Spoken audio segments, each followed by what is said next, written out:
కర్నూలు జిల్లా కలెక్టర్ అధ్యక్షతన జరిగిన ప్రత్యేక సమావేశానికి డీసీసీ చైర్మన్ మిక్కిలినేని వెంకట శివప్రసాద్ హాజరయ్యారు. ఈ సందర్భంగా మిక్కిలినేని వెంకట శివప్రసాద్ మాట్లాడుతూ కర్నూలు జిల్లా హోళగుంద మండలం వెనుకబడిన మండలమని, కూటమి ప్రభుత్వం చక్క గ్రామాలు సస్యశ్యామలంగా మారుతున్నాయని చెప్పారు. ప్రధానమైన సమస్య హోళగుంద టు ఆదోని రోడ్ మార్లమడికి దగ్గరున్న హగిరి బ్రిడ్జ్ మరమ్మతు కోసం వందవాకిలి రోడ్, నాగర కనిబి రోడ్ గురించి కలెక్టర్ దృష్టికి తీసుకెళ్లారు. అభివృద్ధి చేస్తున్న కూటమి ప్రభుత్వానికి ధన్యవాదాలు తెలిపారు. మనకు స్వతంత్రం వచ్చిన కాడి నుంచి మాది మారుమూల గ్రామం, 3 గ్రామాల పంచాయతీ మాది. ఒన్నూరు కొట్టాల, నాగరకడిమి. ఇన్ని సంవత్సరాల బట్టి ఎప్పుడు ఆ ఊరికి రోడ్డు సౌకర్యం కాదు కదా, ఏం తాగడానికి నీళ్లు సౌకర్యం కూడా లేని గ్రామం మన జిల్లాలో ఉందంటే ఆ ఒన్నూరు అన్న ఊరు ఇవాటికి కూడా ఆ గ్రామానికి రోడ్డు లేని పరిస్థితి.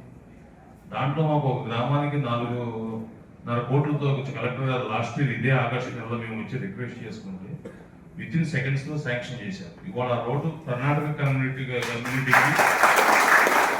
మనకు కంచికల్లో పెడగల ఊరు నుంచి, ఆంధ్ర నుంచి కర్ణాటక వలస వచ్చే జనం వచ్చే ఊరు.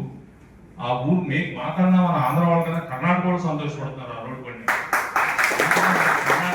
బస్సు నడపవచ్చు, సిరుగుంపుకి వసతి. ఆ ఊరు నుంచి వడగుంద నుంచి సిరుగుంపుకి బస్సు వేసుకుంటే అందరూ గ్రామంలో ఒక 60 గ్రామాల వలస జనాలు తిరిగే వాళ్ళందరూ కమ్యూనిటీ బాగుంటుంది. అయిపోతుంది, ప్రోగ్రెస్ లో ఉందన్నారు. ఇంకా ఎస్సీ గారు నేరింగ్ కంప్లీట్ పీటీ వేయాలా? ఇదే 4.7 కిలోమీటర్స్ ఇదేనా అయిపోతుందా? ఎప్పుడు అయిపోతుంది? ఇది బిగ్గెస్ట్ రోడ్ అయితే, లాంగెస్ట్ రోడ్. అది ఇప్పుడు కాదు సార్, ఇన్ని సంవత్సరాలు అసలు ఆ ఊరికి సౌకర్యం కూడా లేని దానికి ఇవాళ మాకు పడింది అది. ప్లస్ అది కూడా సార్ చిన్న రిక్వెస్ట్, ఇంకొక గ్రామం కమ్యూనిటీ ఉంది సార్, ఒన్నూరు ఊరు అని. కొన్ని 100 సంవత్సరాల మట్టి అది పెండింగ్ ఉంది. రోడ్ లేదు అసలు ఇప్పుడు కూడా ఆ ఊరికి. అక్కడ 400 మంది జనాభా ఉన్నారు ఆ ఊరికి. ఆ ఊరికి ఇవాళ హాస్పిటల్ రావాలని చాలా ఇబ్బంది. అదే పంచాయతీలోనే ఈ 3 ఒక సర్కిల్ సార్ ఇది యాక్చువల్గా. ఆ 3 కలిపితే ఒక పంచాయతీ. ఇప్పుడు దాంట్లో సెంట్రల్ గవర్నమెంట్ ఫండ్ నుంచి ఒక 4 కిలోమీటర్స్ శాంక్షన్ అయింది. ఇంకొక 2.5-3 కిలోమీటర్స్ ఉంది సార్. మట్టి రోడ్ అయినా వేస్తే వాళ్ళు రిక్వెస్ట్ చేస్తున్నారు ఆ గ్రామం వాళ్ళు. మాకు మట్టి రోడ్ అని వేపిస్తే ఒక 20 లక్షలు ఖర్చు పెట్టి మేము ఆటో కూడా తిరగలేని పరిస్థితి, ఒక సైకిల్ కూడా వెళ్తాడు ఆ ఊరికి.